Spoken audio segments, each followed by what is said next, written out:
As 7 palavras da Virgem Maria. Nossa Senhora, em toda a Sagrada Escritura, só fala 7 vezes. Pelo menos, somente 7 vezes nos é narrado na Sagrada Escritura Nossa Senhora falando. Ela que é a Virgem do silêncio, ela que é a mãe da sabedoria, quando fala, significa que fala algo muito importante. Assim como Jesus, no alto da cruz, para falar sofria muito, era um sacrifício muito grande dizer alguma palavra. Jesus só falou algo que era muito importante. Também Nossa Senhora só falou 7 vezes na Bíblia. E você quer saber qual é a ordem dela para a sua vida? Qual é a palavra de ordem da Virgem Maria, já que você ama tanto essa Mãe do Céu? Você quer compreender o que ela deseja falar para você?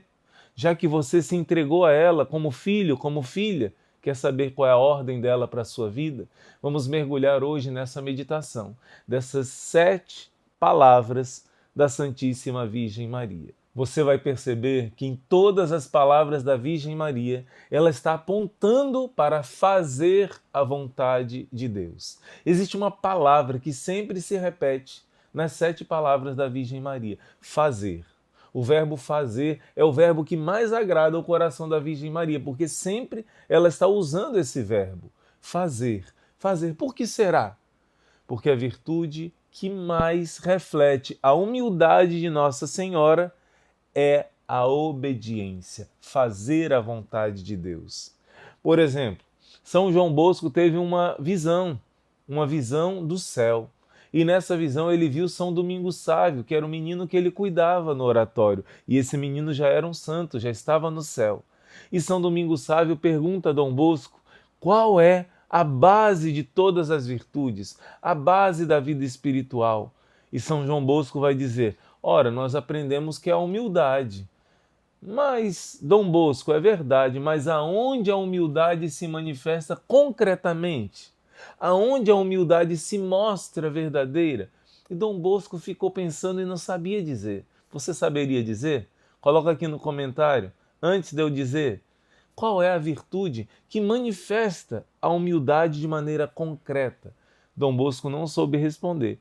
E São Domingos Sávio disse a Dom Bosco: a virtude da obediência. Somente obedece quem é humilde. Somente obedece quem é humilde. Então, se você quer ver se você é humilde verdadeiramente, veja se você é obediente. Você quer ver se você ama a Deus verdadeiramente? Está na palavra de Deus. Eis o amor de Deus, que obedeçamos aos seus mandamentos. E os seus mandamentos não são pesados. Então, São Domingos Sávio ensinou lá do céu para Dom Bosco que a virtude que era a base das outras, claro, é o amor, mas o amor, diz a Bíblia, é obedecer à vontade de Deus. Isso é amar a Deus. Eis o amor de Deus, obedecemos os seus mandamentos. Aquele que diz que ama a Deus, mas não faz o que Deus manda, não ama a Deus de verdade, não é? E por isso a Virgem Maria vem nos ajudar a viver essa virtude da obediência. O pecado entrou na humanidade por meio da desobediência. E Nossa Senhora restaurou, reparou o mal feito por Eva através da obediência. Eis aqui a escrava do Senhor. É o que Nossa Senhora disse para o anjo. E a gente já está entrando nas 7 palavras, né? Vamos agora pensar, meditar. Toma nota, pega a sua caneta, pega o seu diário espiritual e anota as 7 palavras da Santíssima Virgem Maria. Em Lucas capítulo 1, vai narrar o anúncio do anjo Gabriel à Virgem Maria. Segundo a própria Nossa Senhora revelou a São Domingos, essa passagem bíblica é o centro da Bíblia toda, pois é um momento que a palavra de Deus desceu e se fez carne. Deus se tornou filho de Maria. Deus se tornou uma criancinha. Deus se tornou frágil e vulnerável, capaz de sofrer e morrer para nos dar a salvação. Por isso, o centro, o miolo, um ponto principal da Bíblia é o ponto em que Deus toca a terra. Deus se faz um de nós. Lucas, capítulo 1, a partir do versículo 26, é o anúncio do anjo à Virgem Maria. Por isso a oração da Ave Maria é tão importante e tão poderosa, porque está lembrando essa passagem. No mundo espiritual, os demônios se aterrorizam quando nós lembramos a encarnação.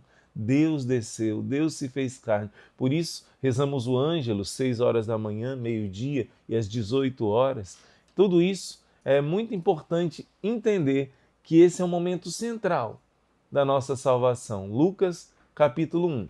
E nessa passagem bíblica, quando o anjo anuncia à Virgem Maria que ela será mãe do Salvador, a mãe de Deus, a primeira palavra da Virgem Maria: como se fará isso? Pois eu não conheço homem nenhum. Nossa Senhora estava disposta a obedecer a Deus, porque ela tinha feito um voto a Deus. A tradição da Igreja nos ensina, e essa passagem bíblica deixa muito clara, que Nossa Senhora não precisaria perguntar, pois ela estava desposada com José.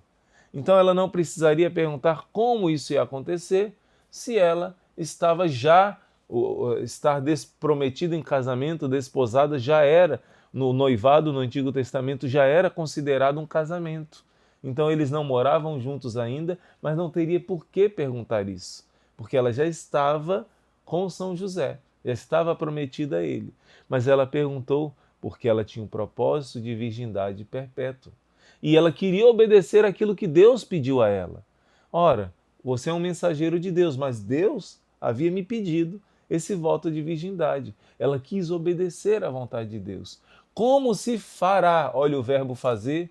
Como se fará isso? Pois eu sou virgem, não conheço homem algum. Já começa o anúncio dizendo, Lucas já diz, o anjo foi enviado a uma virgem chamada Maria. Então, esse aspecto da virgindade de Maria era uma obediência a Deus. E ela queria somente fazer a vontade de Deus. Por isso, quando Zacarias, um pouquinho antes, o pai de João Batista, recebe o anúncio do anjo Gabriel, ele pergunta um como também. Mas não é como Nossa Senhora, querendo fazer a vontade de Deus. Ele pergunta como isso vai ser possível? Como eu posso acreditar nisso? Porque minha mulher é estéril, é idosa. O como dele foi duvidando de Deus, foi questionando a Deus. Por isso ele foi castigado e ficou mudo. Já a Virgem Maria não. Ela pergunta porque ela estava totalmente disponível e totalmente acreditando na vontade de Deus, nos planos de Deus. Porque a fé também tem relação com a obediência. Quando você confia muito em você mesmo, você não confia em Deus. Uma criança, quando o papai diz, pula meu filho, mesmo que seja alto, ela confia no pai e não em si mesma. Já quando a criança cresce um pouquinho mais, ela já confia mais em si mesma. Então, se o pai diz pula, ela fica na dúvida se ela vai pular ou não. Então, nós devemos ser crianças, confiar inteiramente e se lançar nos braços daquele que não é um pai qualquer. É o Pai que nos ama de verdade. Nossa Senhora nos ensina essa obediência da fé. Está lá em Romanos 16. A vontade de Deus, de São Paulo, é que eu leve todas as nações à obediência da fé. Somente quem confia se entrega e obedece. Zacarias não confiou, não acreditou, por isso foi castigado. Quando ele perguntou como eu vou ter certeza disso, já Maria não. Como se fará? O verbo fazer. Eu quero fazer a vontade de Deus. Primeira palavra, como se fará isso? E o anjo esclareceu e ela entendeu. Segunda palavra, depois de entender, ainda em Lucas capítulo 1, a Virgem Maria quis fazer a vontade de Deus. Ela perguntou o que ela devia fazer, como ela deveria fazer. Eu quero servir, eu quero obedecer. E quando o anjo explicou direitinho quais eram os planos do Senhor, Nossa Senhora não demorou para imediatamente responder. Ela que foi chamada de mãe do rei, disse, eu sou a escrava do Senhor. Faça-se em mim segundo a tua palavra. Gente, esse faça-se de Nossa Senhora é tão poderoso, porque o primeiro faça-se foi Deus na criação e tudo se fez. Mas quando uma simples serva do Senhor disse faça-se, nesse momento Deus se tornou carne. Nesse momento Deus se tornou um de nós e elevou a nossa dignidade. Deus se tornou nosso irmão para nos elevar à participação da vida divina. Isso é tremendo, porque a Virgem Maria obedeceu. Foi a nova Eva, foi o contrário de Eva, como diz Santo Irineu. Então, olha só, nós estamos na segunda palavra. Novamente, o verbo fazer. Primeiro, como se fará isso? Segundo, eis aqui a escrava, faça-se em mim segundo a tua palavra. Terceira palavra da Virgem Maria, quando ela visita sua prima Isabel. Essa é uma das palavras que não é dita na Bíblia. Qual foi a palavra que Nossa Senhora disse? O que ela saudou Isabel? A Bíblia só diz que entrando na casa de Zacarias, ela saudou sua prima Isabel. A saudação de Maria provavelmente foi a palavra Shalom, a mesma palavra que Jesus ressuscitado disse ao entrar na presença dos discípulos. Shalom é uma palavra que no hebraico, se eu não me engano, tem 23 significados diferentes. Não é somente paz, é mais do que paz. Significa paz, plenitude, felicidade, alegria. É algo muito profundo, é aquela paz rica de felicidade que somente o Messias poderia trazer. Não é como a paz do mundo. Aliás, o próprio Jesus diz no Evangelho, dou-vos a paz, deixo-vos a minha paz. Jesus está falando shalom, não um shalom qualquer, o meu shalom, o shalom do Messias. É um shalom que é uma felicidade. Alguns acreditam que quando o anjo anunciou a Maria, a palavra que ele disse foi shalom.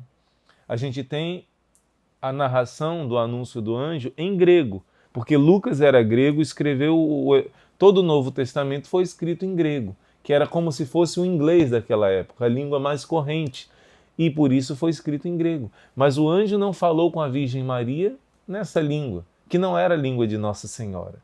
Muito provavelmente, a palavra que o anjo disse, isso é debatido entre os estudiosos da Bíblia, mas eu particularmente acredito nisso, foi a palavra Shalom. A paz do Messias chegou. A felicidade que ele veio trazer chegou para a sua casa também. O anjo Gabriel diz, alegra-te, cheia de graça. Uma das traduções, né? Shalom significa várias coisas. Alegra-te. E o Senhor fala para você, alegra-te. A paz que você procura há tanto tempo, somente com o Messias. A paz dele pode te saciar, pode te preencher. E quando o anjo anunciou a Maria, ela ficou cheia de paz. Quando o anjo, em nome de Deus, anunciou a felicidade do Messias que estava ali chegando, Maria recebeu esse sopro de vida. Ela que já era cheia do Espírito Santo, recebeu o anúncio da alegria que o Messias chegou. E quando ela disse, o seu faça-se, essa paz, essa felicidade se instalou nela. Quando ela foi servir a sua prima Isabel, fazer a vontade de Deus, somente ela disse uma palavra, e ela como que transmitiu aquilo que o anjo disse a ela transmitiu para sua prima. Não é isso que Paulo diz na palavra?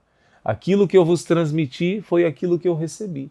Nossa Senhora recebeu o anúncio da alegria e trouxe a Isabel o anúncio da alegria. Só dela dizer essa palavra, Isabel fica cheia do Espírito Santo. A criança fica cheia do Espírito Santo, estremece de alegria, dança de alegria no ventre de Isabel. Quando você reza a Ave Maria com fé, quando você reza o seu rosário com fé, a Virgem Maria está fazendo a mesma coisa, está visitando você e trazendo à sua vida uma paz que vem de Deus, uma paz que vem do Espírito Santo. Por isso quem reza o terço parece às vezes que não sente nada, parece às vezes que nada mudou, mas exatamente quando chegam os momentos de prova, quando chegam os momentos difíceis, quem reza o terço recebe uma graça sobrenatural, uma força divina do Espírito Santo e não sucumbe, não é vencido pelo mal, porque as muitas Ave-Marias que você rezou vão te sustentar nessa hora difícil e você sairá vencedor, sairá vencedora. Esse é o fruto de buscar e fazer a vontade de Deus junto com a Virgem Maria. Então, Nossa Senhora diz, ela não usa a palavra fazer, mas ela faz algo.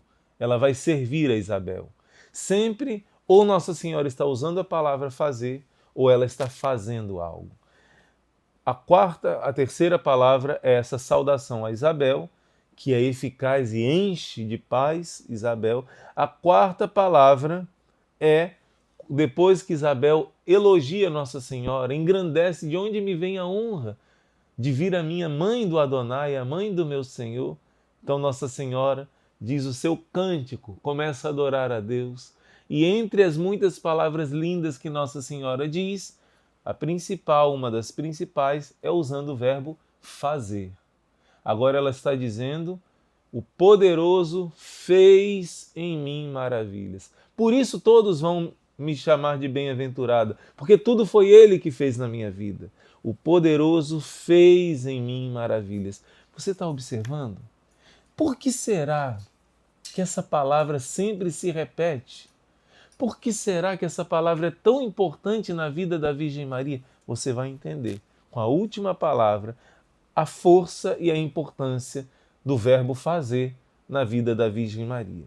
Então o poderoso fez em mim maravilhas e o coração dela transborda de gratidão. Quinta palavra de Nossa Senhora.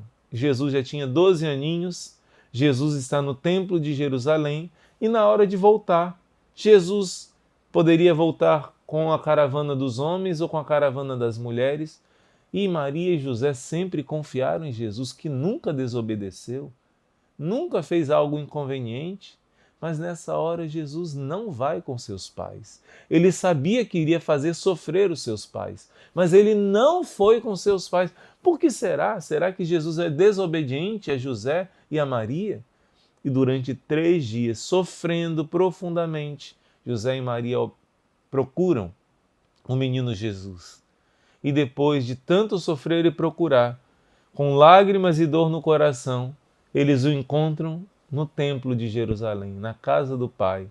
E quando Maria Santíssima, mais uma vez abre, uma das poucas vezes que ela abre os seus lábios para falar na Sagrada Escritura, e ela diz: o que nos fizeste? Percebe? O verbo fazer. O que nos fizeste, meu filho? O teu pai e eu, olha, ela coloca primeiro José e depois ela, né? O teu pai e eu estávamos aflitos, nosso coração sofreu a tua procura. E Jesus responde com uma palavra que muitos não compreendem, mas que hoje você vai compreender um pouco melhor. Por que me procuráveis? Não sabias que eu devo estar na casa do meu pai? Ou outra tradução diz que eu devo ocupar-me das coisas do meu pai? E Nossa Senhora, que é a sede da sabedoria, não compreendeu essas palavras, mas guardou no coração. Olha a humildade. Nós devemos guardar no coração a vontade de Deus. Muitas vezes, algumas pessoas dizem assim: nossa, eu não concordo com o ensinamento da igreja, mas que falta de humildade, mas que soberba. Nossa Senhora poderia dizer: eu não concordo, meu filho, com o que você diz, mas ela sabia que aquela criança era o seu Deus. Por isso ela silenciou e obedeceu. E ela se colocou no seu lugar, guardou no coração um mistério que era maior do que ela. Muitas pessoas dizem: eu não concordo quando a igreja diz que não pode usar método contraceptivo. Eu não concordo quando a igreja diz que não pode matar criancinhas no ventre da mãe. Seria mais humilde se uma pessoa talvez não entenda o ensinamento de Deus através da igreja, que diga assim: eu não compreendo porque a igreja ensina isso. Porque a igreja é mãe e mestra e a igreja fala em nome de Deus. Se nós não obedecemos à igreja, nós não obedecemos a Deus. Então, Maria era humilde e nós devemos imitá-la, dizendo: eu não compreendo. Nossa Senhora não compreendeu esse mistério. E humildemente ela meditou e guardou no coração, até a hora oportuna ela compreender. Por que Jesus disse essa palavra? Por quê? Jesus disse: não sabias que eu devo ocupar-me das coisas do meu pai, estar na casa do meu pai? Era como se Jesus dissesse: mãe, você conhece o Antigo Testamento. Você sabe das profecias de Isaías 53, do Salmo 21, de que o seu filho vai ser sacrificado pela salvação dos pecadores. E se a Virgem Maria conhecia as passagens bíblicas, ela sabia que poderia ser naquela hora, com 12 anos, que o menino Jesus iria sofrer pela salvação do mundo. E o seu coração ficou bem pequenininho, bem machucado, bem ferido, pensando que maldade que toda a Sagrada Escritura falava que o Messias iria passar, pudesse já estar acontecendo com o seu menino. Por isso o coração dela sofreu tanto. Onde está o meu amado, como diz a amada do Cântico dos Cânticos? Ele é branco e rosado, ela procurando o seu amado e sofrendo no seu coração. Como Abraão, que provavelmente o seu filho devia ter essa idade. Era um menino carregando a lenha para ser sacrificado. E Abraão não precisou sacrificar o seu filho. A Virgem Maria, nesse momento, com 12 anos, não precisou ver o seu filho crucificado. Mas Jesus prepara. Foi vontade do Pai. Jesus obedeceu o Pai. Foi difícil para Jesus. Você sabia disso? Foi mais difícil para Jesus do que ele. Jesus sofreu mais do que Maria e José ao ter que deixar os seus pais sofrendo. Mas ele precisava obedecer o Pai. O Pai mandou ele ficar lá sem avisar para José e Maria. O Pai mandou ele fazer aquilo para preparar o coração de Nossa Senhora para o momento definitivo do seu sofrimento na cruz. Foram 3 dias, lembra? Como 3 dias Jesus ficou morto e Nossa Senhora sofreu, ele precisou preparar a nova Eva para se unir a ele, novo Adão, no sacrifício do Calvário. Por isso, ele diz: Mãe, por que você me procura? Por que você se preocupa de eu sofrer? Você lembra que eu vim para isso? É como se Jesus dissesse isso. Nossa Senhora não entendeu na hora, mas depois ela entendeu, né? Então, o que nos fizeste, novamente o verbo fazer, e por fim, a última palavra, as últimas 2 palavras da Virgem Maria.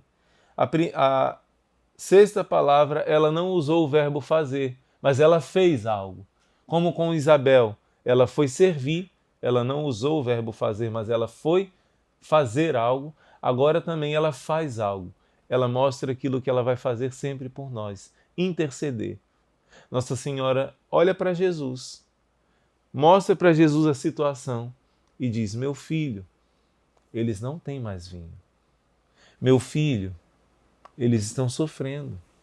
Meu filho, essa família está precisando da tua misericórdia.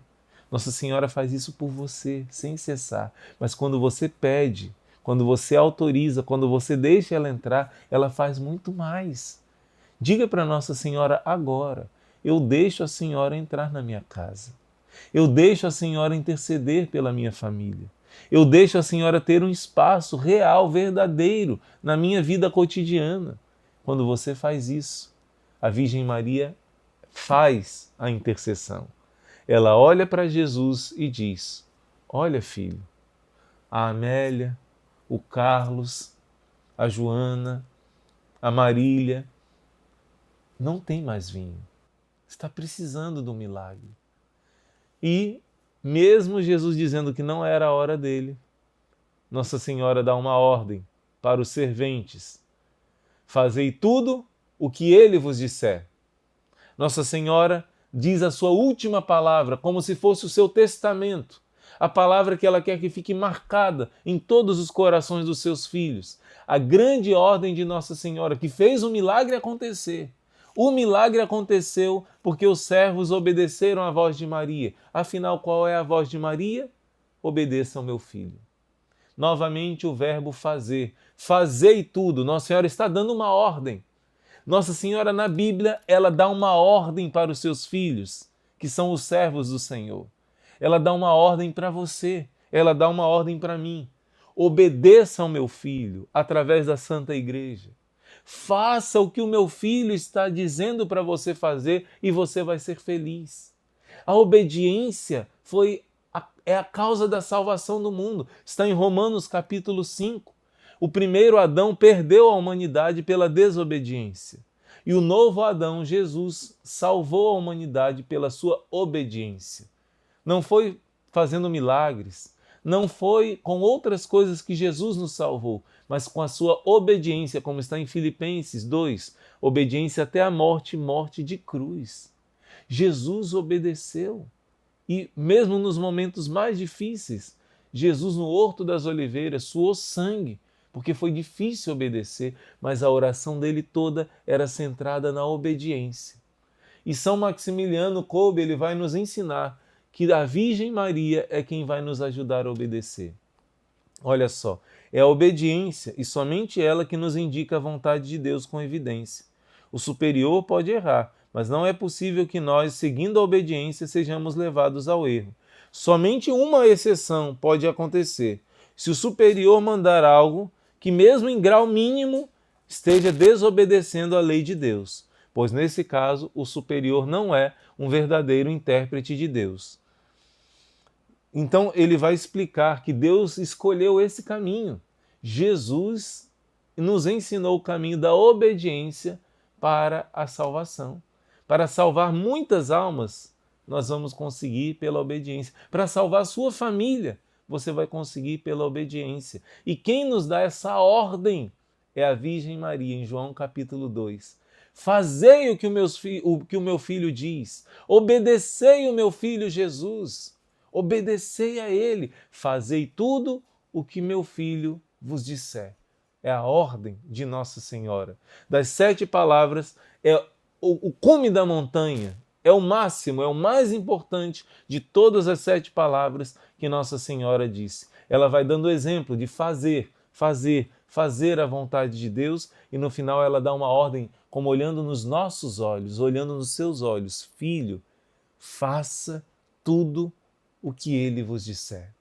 Então, São Maximiliano vai dizer que como é grande essa obediência feita por amor a Deus. E tudo isso nós conseguiremos mais facilmente pela Virgem Imaculada, a quem a bondade de Deus confiou os tesouros da sua misericórdia. Pois não há dúvida que a vontade de Maria seja para nós a própria vontade de Deus. E quando nos dedicamos a ela, tornamo-nos em suas mãos como que instrumentos, como ela própria nas mãos de Deus.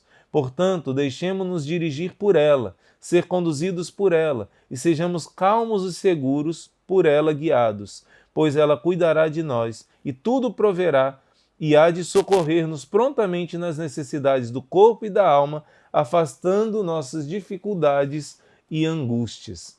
O tema de hoje é todo focado na obediência. Nossa Senhora te ensina a obediência. Nossa Senhora foi a mais obediente e por isso ela pode nos ensinar.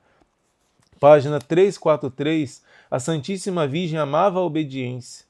Quando da embaixada de São Gabriel, ela não quis tomar outro nome senão a escrava do Senhor.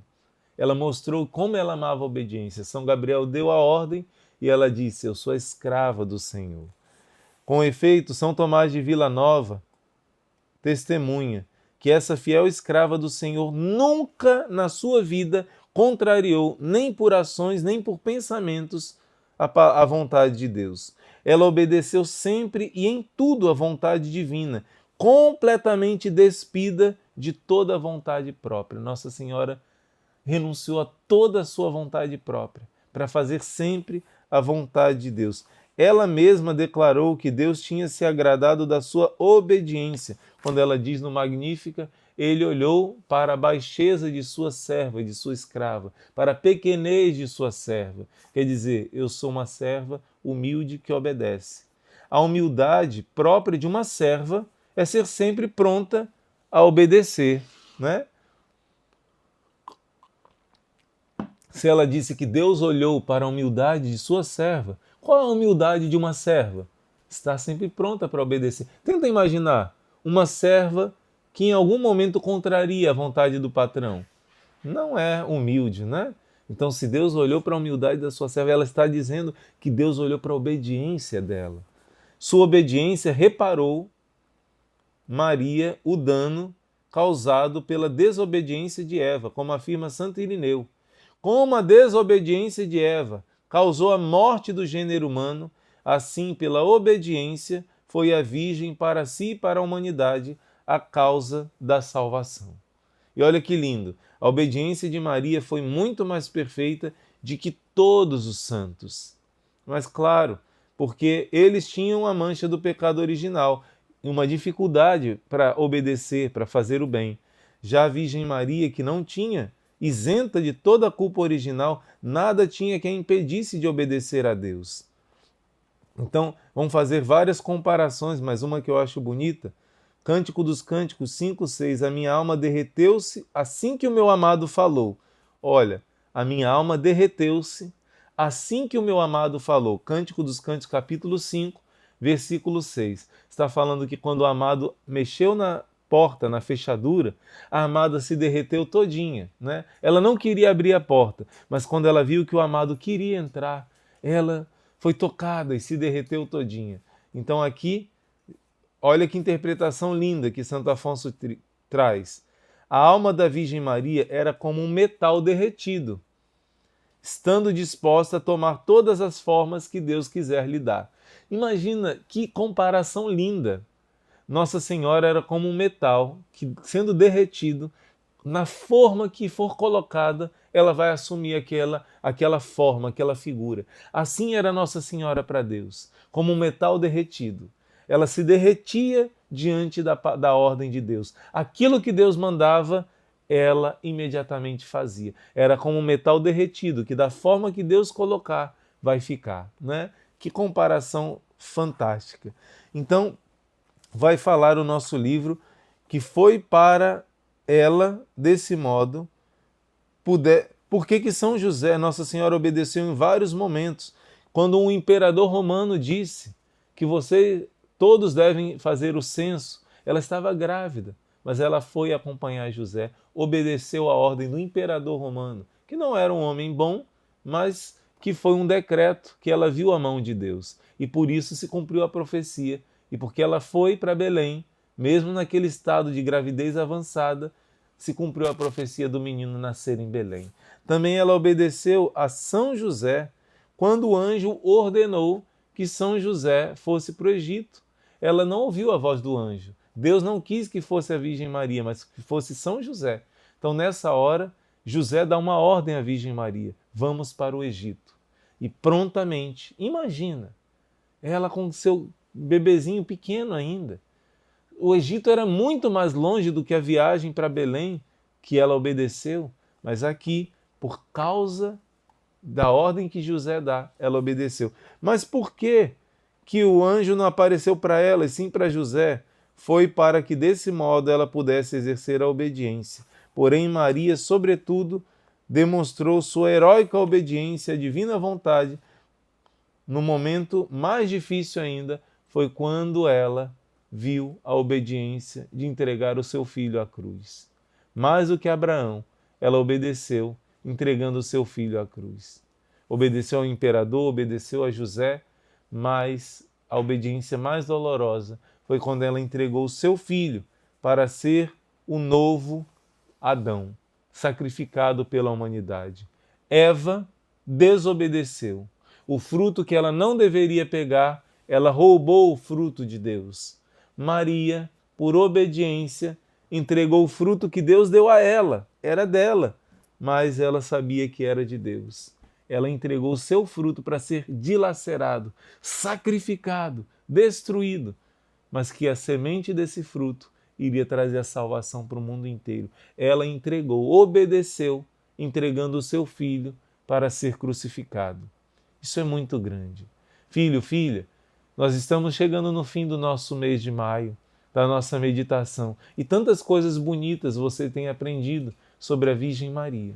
Eu posso dizer sem medo de estar errando, uma das mais importantes de todas que você teve foi sobre a obediência de Maria. Porque diz Santo Agostinho, Deus que te criou sem a tua ajuda, não vai te salvar sem a tua participação, sem a tua obediência. Só se salva quem é obediente. E hoje você meditou a ordem de Maria para a sua vida. Uma palavra imperativa, fazei tudo o que meu filho disser.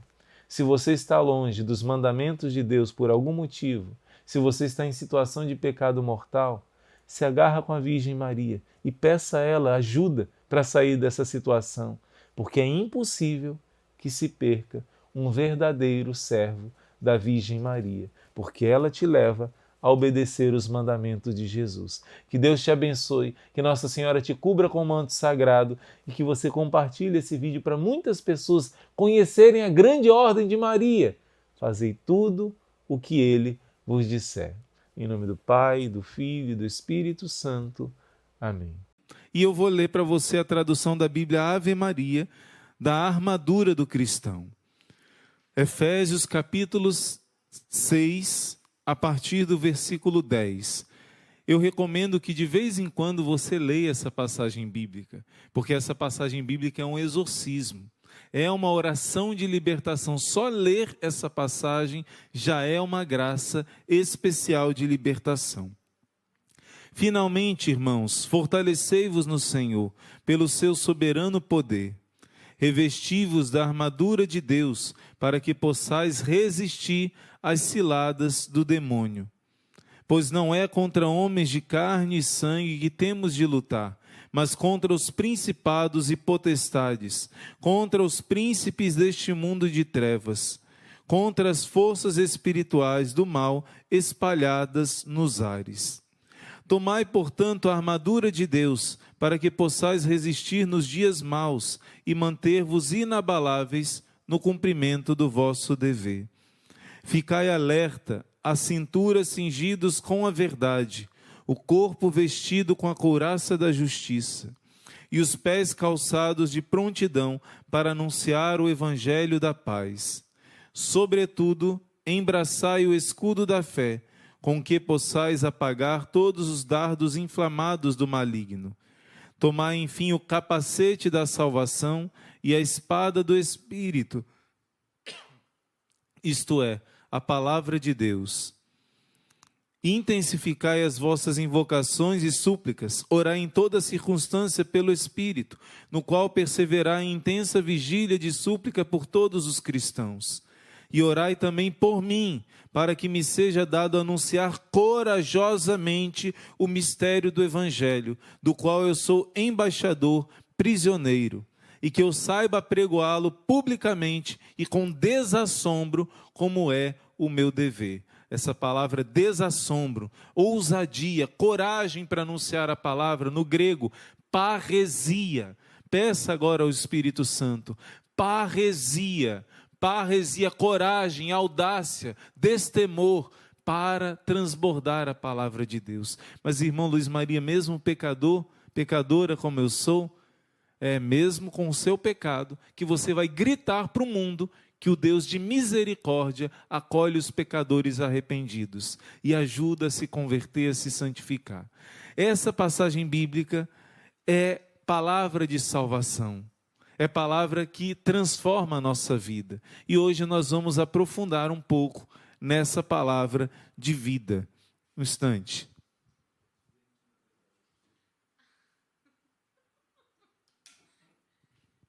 Beber um pouquinho de água, gente, por causa da garganta. Vamos lá. Efésios 6:10. Finalmente, irmãos, fortalecei-vos no Senhor e no seu soberano poder. Primeira coisa que a palavra de Deus está nos dizendo. A nossa força é a oração.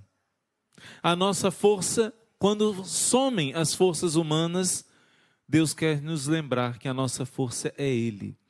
Então, essa passagem tão conhecida, tão famosa, começa dizendo: finalmente, irmãos, fortalecei-vos no Senhor pelo seu soberano poder. Deus está te convidando, através de São Paulo, de você se fortalecer espiritualmente. Quando você reza, o seu anjo da guarda é como se ele recebesse armas para poder agir e te defender. Claro, é uma linguagem simbólica. O anjo não tem armas físicas, mas a sua oração é uma blindagem espiritual. A sua força é a sua conexão com Deus através da oração. A primeira ordem que a palavra de Deus está te dando: oração em primeiro lugar, oração em primeiro lugar, oração em segundo lugar e oração em terceiro lugar. Todo o resto vai ser fruto de uma oração bem feita. Por isso, em Lucas capítulo 10, Jesus vai corrigir Marta, porque Marta era uma mulher muito servidora, uma mulher muito trabalhadora, mas quando você trabalha sem rezar antes, você trabalha reclamando, você trabalha murmurando, você trabalha chato e chateando os outros. Então, Jesus vai corrigir Marta.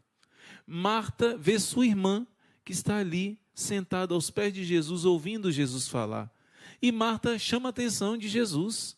Mestre, o senhor não se incomoda não Da minha irmã preguiçosa ficar aí sentada nos teus pés enquanto eu estou aqui preparando? Eu estou preparando a comida para o Senhor. Eu estou preparando a comida para acolher o Senhor e os discípulos. É muita gente para comer. Eu sozinha não estou dando conta. Marta, Marta, tu te inquietas com muitas coisas e uma só é necessária. Maria escolheu a melhor parte, que não será tirada. Mas irmão Luiz Maria, não tem que trabalhar? Se Marta não trabalhasse, ninguém ia comer nada ali. Marta não está certa. Marta está certa em trabalhar, mas ela não está certa em colocar o trabalho na frente da oração. Porque se você ouvir primeiro o que Deus tem para te falar, Ele vai falar ao teu coração. Imagina, Marta, antes de se desesperar, é muita gente, muito trabalho, muita comida, ela ia aos pés de Jesus. E Jesus ia dizer assim: Martinha, Martinha, eu te amo tanto. Quando eu venho na tua casa, eu tenho comidas tão deliciosas. Eu me sinto como se estivesse na casa da minha mãe em Nazaré. É o melhor lugar do mundo, depois de Nazaré, é aqui em Betânia. O consolo, tantos lugares que me desprezam, e aqui eu sou acolhido com tanto carinho e amor. Martinha do meu coração, se você preparar a comida para mim e para os apóstolos, pode preparar com calma, não estou com pressa não. Eu e os apóstolos acabamos de comer alguma coisinha. E outra coisa, o maior alimento que eu tenho é ver vocês felizes. Então pode cozinhar com tranquilidade. Maria vai ficar aqui um tempinho, mas daqui a pouquinho ela vai te ajudar. Se Martinha ouvisse Jesus falando, ela ia sair nas nuvens assim, tranquila. Ela ia cozinhar cantando. Ela não ia desesperar.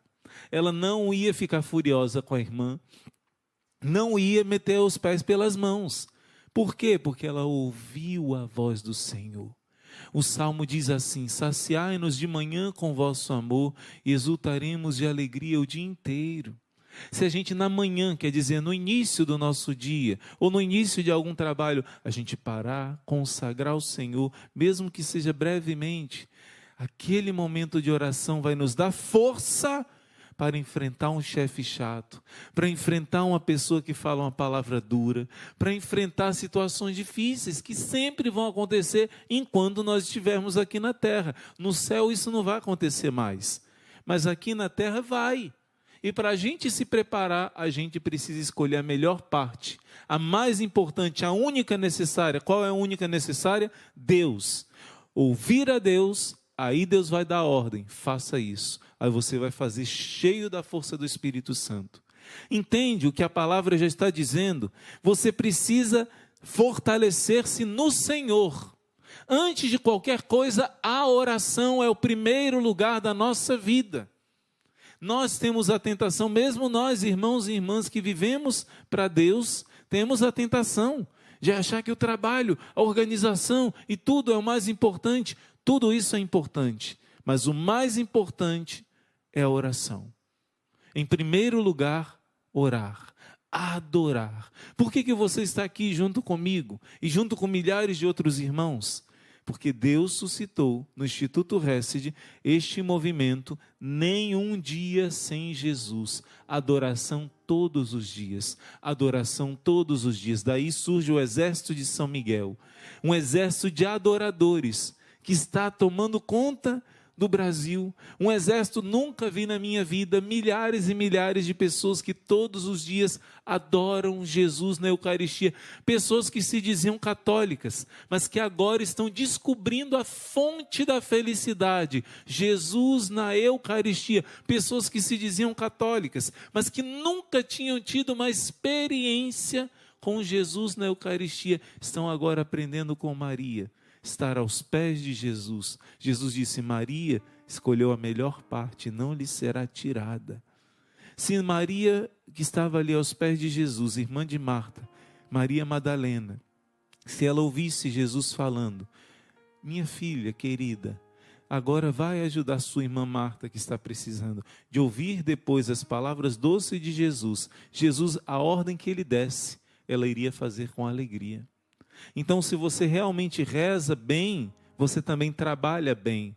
Você vence suas preguiças, você vence os seus egoísmos, porque a oração verdadeira, pouco a pouco, ela te transforma, ela te modifica. Então, o início da armadura do cristão está dizendo: se fortalece em Deus, filho. Reza, reza. Quanto mais se reza, mais vontade se tem de rezar, disse Nossa Senhora em Medjugorje. Quanto menos se reza, menos vontade se tem de rezar. É ou não é?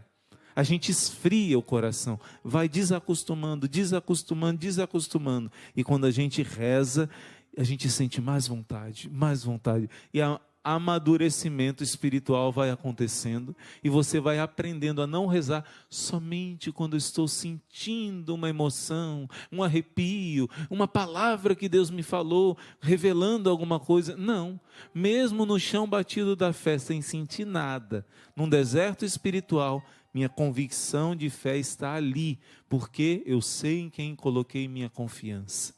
Isso acontece numa maturidade espiritual. Quanto mais eu rezo, sentindo ou não sentindo, no ar-condicionado, adorando Jesus, ou no calor todo molhado de suor, do mesmo jeito, é Jesus que está ali. Seja no Tabor, seja no Calvário, eu estou com Jesus. E isso só acontece se você coloca a oração em primeiro lugar. Então, primeira ordem que essa palavra da armadura do cristão te dá: oração em primeiro lugar. Se fortaleça no Senhor através dele, da oração, da união com ele. E o versículo seguinte vai dizer: revesti-vos da armadura de Deus, para poder resistir às ciladas do demônio. Ora, Deus quer te dar uma armadura, por quê? Porque a palavra de Deus diz que essa vida, enquanto nós estamos nessa terra, é uma guerra. Queira ou não queira, você está na guerra. Se você não quer combater, é porque, entenda bem, essa vida é como se fosse uma grande correnteza que está te levando para o abismo. Uma cachoeira que vai cair, todo mundo que cai nessa cachoeira morre. Se você nada contra a correnteza, você é uma luta, é uma batalha. E você, com a ajuda de Deus, vai conseguir vencer a correnteza. Se uma pessoa diz: essa vida para mim não é uma luta não, essa vida para mim é curtição, porque eu deito, inclino a minha cabeça e deixo a vida me levar. Filho, a vida é uma correnteza, deixa a vida te levar para você ver onde é que você vai cair. Vai lá, deita no barquinho e deixa a correnteza te levar. Não, quem acha que essa vida é coisa fácil, quem quer viver essa vida, uma vida mansa, não entendeu nada do que é cristianismo, não entendeu nada do que é vida eterna, não entendeu nada do que é prestar contas com Deus no último dia da sua vida, como está em Hebreus 9, 27. Logo que nós morremos, nós temos o juízo particular. E nesse julgamento vamos prestar contas. Quem quiser viver a vida mansa, cuidado, porque existe um abismo para onde essa correnteza está levando. Agora, para quem lê a palavra de Deus, lá em Jó, capítulo 7, versículo 1, e essa leitura está na regra do nosso Instituto Hesed, que é a regra do Carmelo, a vida do homem sobre esta terra é uma luta, é uma batalha, uma guerra. Se Deus sabe que por causa do pecado original, você foi mergulhado, você nasceu dentro de uma guerra, Deus sabe disso e por isso Deus te dá uma solução. Para aqueles que buscam a verdade, buscam a Deus, Deus está te dando uma armadura, que São Paulo está dizendo aqui em Efésios 6,11. Revesti-vos da armadura de Deus, para que possais resistir às ciladas do demônio. Ora, se estamos numa guerra, ai daquele que despreza a armadura. Ai daquele que vai para a guerra desarmado, desprotegido, sem escudo, sem a couraça, sem a espada, sem o elmo para proteger a cabeça, sem o equipamento de guerra. O que vai acontecer com uma pessoa que vai para a guerra assim? Já está fadada ao fracasso. Então, Deus está dizendo que Ele quer te dar a armadura, que você precisa ser um cristão consciente. Não ficar levando golpe por aí, sem saber por que eu estou levando golpe. Você está na guerra, filho. E na guerra você não se preparou. Por isso você hoje faz parte do exército de São Miguel, e o Espírito Santo tem te ajudado a você estar mais preparado para essa guerra. tem ajudado você a se fortalecer, como a palavra está dizendo, a se armar, como a palavra está dizendo, a usar a armadura do cristão. E quais são os componentes dessa armadura? Antes disso, Efésios 6,12 vai dizer: pois não é contra homens de carne e sangue que temos de lutar, mas contra os principados e potestades, contra os príncipes deste mundo tenebroso, contra as forças espirituais do mal espalhadas pelos ares.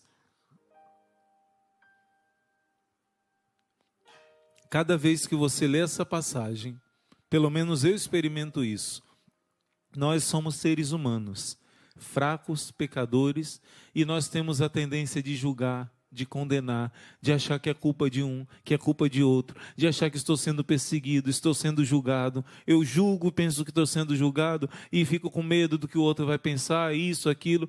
Aí quando você lê essa passagem, exorciza sua mente e o Espírito Santo diz: acorda! Não é contra o teu esposo que você está lutando. Não é contra o teu filho rebelde que você está lutando. Não é contra o teu vizinho, o teu patrão que você está lutando. Não é contra o teu companheiro de trabalho.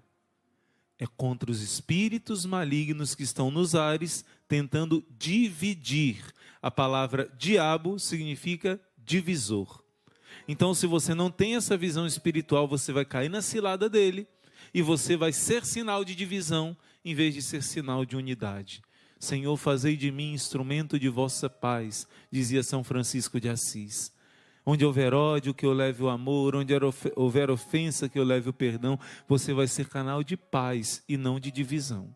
Quando a gente lê essa passagem, dá um estalo. Opa, minha luta é espiritual. Eu tenho que parar de ofender. Eu tenho que parar de querer mudar a pessoa que eu amo à força. Não é assim. Não é assim. Quem muda é o Espírito Santo. Você vai combater espiritualmente e vai dar seu exemplo e ser santo.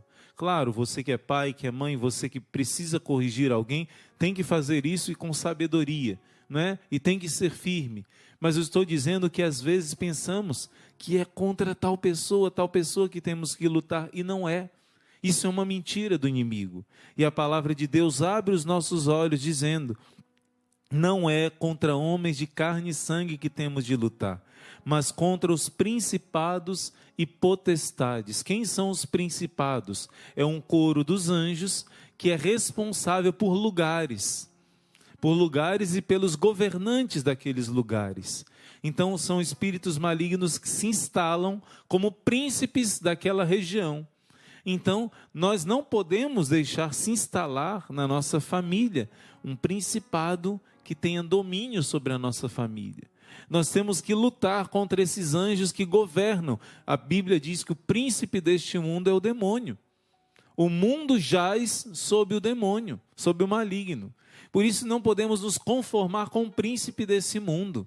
Precisamos combater, precisamos expulsar da nossa casa aquele que causa divisão. E isso acontece pela oração, isso acontece pelos sacramentais, isso acontece pela batalha espiritual que você vai aprendendo a batalhar dia após dia. Então, aprendendo isso, que não é contra homens de carne e sangue que nós temos que lutar, vamos agora usar as armas para enfrentar esses inimigos espirituais. A nossa madre que nos fala muitas vezes: anjo luta com anjo. Não é com força humana que você vai vencer na batalha espiritual. Você precisa chamar o seu anjo da guarda e aprender a guerrear junto com ele. Aprender a chamar os anjos e com eles na oração, na penitência, enfrentar as ciladas do maligno que querem destruir sua família, que querem te levar ao desânimo, que querem te fazer desistir, querem te afundar no chão com sentimentos ruins, querem te fazer duvidar do amor de Deus, do perdão, da misericórdia de Deus, que querem te levar a tantos pensamentos ruins, ideologias, sentimentos ruins sobre você mesmo, sobre os outros, sobre Deus. Tantas mentiras de Satanás vão ser desfeitas usando essas armas espirituais. E ele começa a falar das armas espirituais ele diz que temos que lutar contra esses espíritos malignos, e no versículo 13 ele vai dizer: tomai, portanto, a armadura de Deus. Ele insiste que temos que nos revestir dessas armas que Deus dá, da armadura que Deus quer nos dar. E em seguida ele começa a dizer que a armadura é essa: tomai, portanto, a armadura de Deus, para que possais resistir nos dias maus e manter-vos inabaláveis no cumprimento do vosso dever. Vou dar só um exemplo. Ser um pai de família exemplar. Esse mundo perverso faz de tudo para você, como um pai de família, começar a ser desonesto no seu trabalho, começar a olhar para mulheres no seu trabalho, começar a trapacear, começar a dar mais tempo para o seu gosto do que para a sua família. O inimigo vai fazendo que você saia do cumprimento do seu dever. E essa armadura de Deus vai te ajudar nos dias difíceis, os mais difíceis, você vai ficar inabalável no cumprimento dos seus deveres. Mais uma vez, São Paulo está insistindo de você usar essa armadura. E, enfim, no versículo 14, ele começa a dizer: o primeiro instrumento dessa armadura, olha, nessa armadura nós vamos vestir um cinto, nós vamos vestir um calçado, nós vamos vestir um escudo, vamos pegar uma espada, vamos colocar um capacete, que não é o capacete do exército de hoje, né? É aquele capacete que chama de elmo, que cobre o rosto inteiro do guerreiro, como aquele gladiador, aquela elmo mesmo o nome, né? De ferro ou de bronze, que cobre a cabeça inteira. Pronto, você vai revestir esse capacete também. Você vai ter, como diz 2 Coríntios 6, versículo 7, armas de direita e armas de esquerda. Uma para se atacar, outra para se defender. Todas essas armas têm um significado profundo. E hoje nós vamos meditar principalmente no versículo 14. Ficai alertas, com a cintura cingidos com a verdade, e o corpo vestido com a couraça da justiça. A couraça da justiça, eu já expliquei em outros momentos. Você, quando reveste dessa couraça, imagine um guerreiro, quando ele vai para a guerra, ele precisa colocar uma proteção, algumas vezes era feito de couro, outras vezes era feito de metal, e essa couraça que você envolvia o seu corpo, protegia das espadas que tentavam penetrar em você. Essa couraça fazia com que golpes que eram lançados contra você, lanças, não penetrassem no seu corpo, porque você estava revestido de uma couraça. Assim os guerreiros medievais. São Paulo vai trazer isso para o mundo espiritual. O nome da couraça que São Paulo diz que te protege é uma coisa chamada justiça. E se você tem o costume de ler a Bíblia, você vai ver que São Paulo vai insistir na Bíblia todinha, todas as cartas dele, ele vai falar que antigamente a justiça era pela lei de Moisés, e agora a justiça é pela fé. Você recebe a graça de Deus e você passa a ser justo aos olhos de Deus.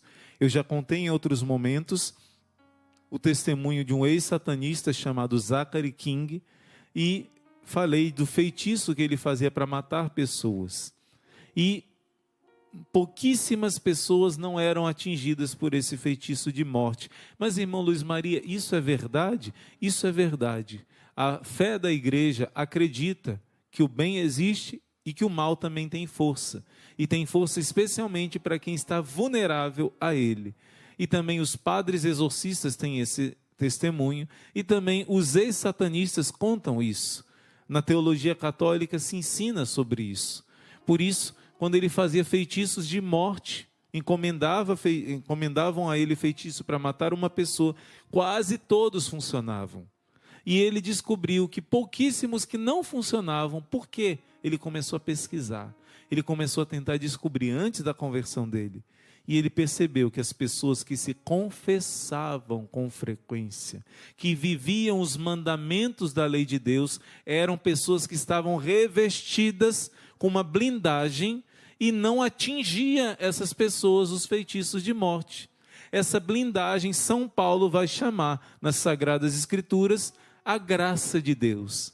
Muitas pessoas não entendem o que é a graça de Deus. A graça de Deus é a presença da Trindade, que Adão e Eva tinham perdido. Adão e Eva perderam a justiça original e passaram a ser sujos pelo pecado original.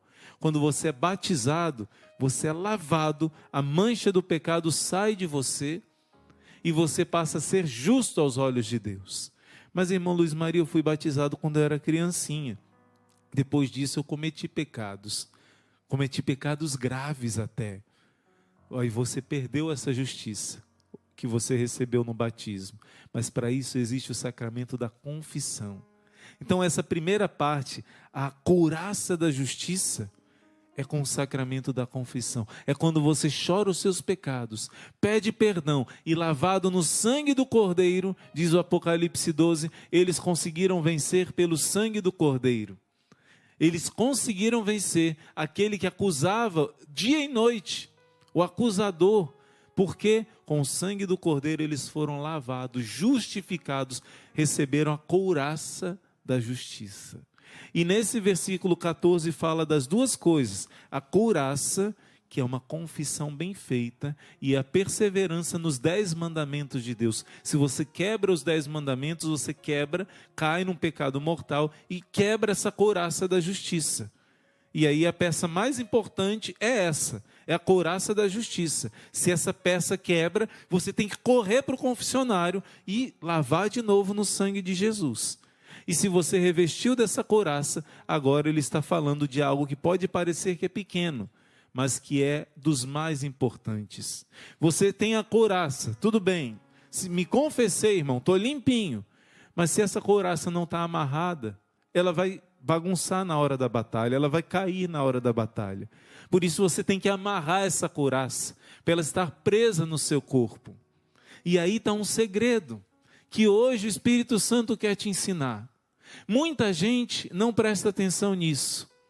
O pecado que hoje mais leva as pessoas para se perderem eternamente no inferno, quem é que disse essa estatística, irmão Luiz Maria? Nossa Senhora em Fátima.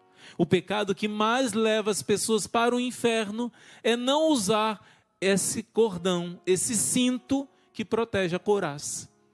Jesus revelou a Santa Teresa d'Ávila que muitas pessoas se confessavam, mas mesmo se confessando iam para o inferno, porque se confessavam mal, escondiam os pecados. Então, o Senhor está revelando hoje, cingir a cintura com o cinto da verdade, cingir os rins, a palavra original. Cingeme Domine, cingulum puritatis. Em latim, o padre reza quando ele vai amarrar aquela corda que ele coloca em volta da túnica dele, ou da alva dele. A túnica ou a alva do padre representa essa couraça da justiça, a pureza que ele recebe quando ele é lavado no sangue de Cristo, quando ele se arrepende dos seus pecados e faz uma boa confissão. Mas o símbolo, ele amarra os rins, essa região aqui, nas costas, essa região dos rins, representa biblicamente o afeto, o sentimento. A gente hoje coloca um coraçãozinho, né? Que representa o afeto, que representa os sentimentos. Pois para os antigos não era um coraçãozinho, era um rinzinho que era desenhado, né? Na verdade nem era desenhado, né? Mas o rim para os antigos que representa sentimento, que representa emoção e mais ainda, que representa a sexualidade. A parte sexual era representada pelo ventre, especialmente essa parte de trás, o rim. Então, às vezes na Bíblia, quando fala cingir os vossos rins, está falando simplesmente de amarrar o cordão na sua roupa para você estar preparado para sair. Em alguns momentos é isso que significa, mas a Santa Igreja ensina que aqui nessa passagem, quando São Paulo está falando de ficar com a sua cintura, os seus rins cingidos com a verdade de Deus, João Paulo II vai ensinar isso muito belamente na teologia do corpo. Ele está dizendo que a sua vida afetiva, que a sua vida sexual esteja revestida da pureza de Deus. Que a verdade de Deus possa tomar posse da sua vida emocional, afetiva, relacional e sexual. O Catecismo da Igreja Católica vai dizer: a sexualidade humana diz respeito a todas as áreas da vida da pessoa. Se você está bem na sua sexualidade, na sua afetividade, consequentemente você vai ficar bem nas outras áreas da sua vida. Se você não está bem nessa área, as outras áreas serão atingidas. Se você não tem equilíbrio nessa área, as outras áreas serão enfraquecidas. Por isso, a primeira arma que São Paulo está dizendo, a primeira, antes até de falar da couraça da justiça, ele diz: ficai alerta, os rins cingidos com a verdade. E em seguida ele fala: e o corpo revestido com a couraça da justiça. Não adianta você se confessar, se você não faz um bom propósito. O amarrar a corda significa uma decisão, uma firmeza, o estar pronto para a batalha. Então, cingir, todas as vezes que o padre vai celebrar a missa, ele faz essa oração, ele amarra essa cordinha que chama de símbolo, e ele faz essa oração em latim para o Senhor cingir ele de castidade. Cingir os rins dele, quer dizer que ele possa ser livre de todo espírito de luxúria. Que ele possa revestir a verdade de Deus sobre a sua afetividade e sexualidade. Não sei se você sabe, mas quando o padre se veste para a missa, cada parte da veste do padre tem relação com essa armadura do cristão. Ele está se revestindo para uma batalha espiritual. Ali no altar, ele vai vencer Satanás com o sacrifício de Jesus na cruz. Nós não somos sacerdotes, mas nós devemos também, todo cristão, todos os dias se revestir de cada parte dessa armadura do cristão. De cada parte nós precisamos nos revestir. Hoje nós estamos dando o primeiro passo, durante essa novena de Nossa Senhora de Lourdes, para vencer o mal. Com a ajuda de Nossa Senhora, nós vamos aprender a usar as armas do cristão, a usar cada parte dessa armadura do cristão. E vamos transformar toda essa palavra em oração. Tudo isso que nós falamos acontece de fato quando nós clamamos a Deus. Irmão, eu quero tanto viver. Dizem que muitos cristãos na pandemia, o que mais acessavam era pornografia. Quer dizer, a válvula de escape, o seu socorro, preencher as carências, foi no lugar errado. Mas quando você reza diante do Santíssimo Sacramento, Ele te dá força para matar esse homem velho, essa mulher velha que existe em você, esse instinto animal que quer dominar o seu racional. Por isso, a oração é tudo. A oração é o princípio da santidade. A oração vai te dar força para vencer e expulsar da sua vida todos esses espíritos malignos que andam pelos ares, que querem destruir você e sua família.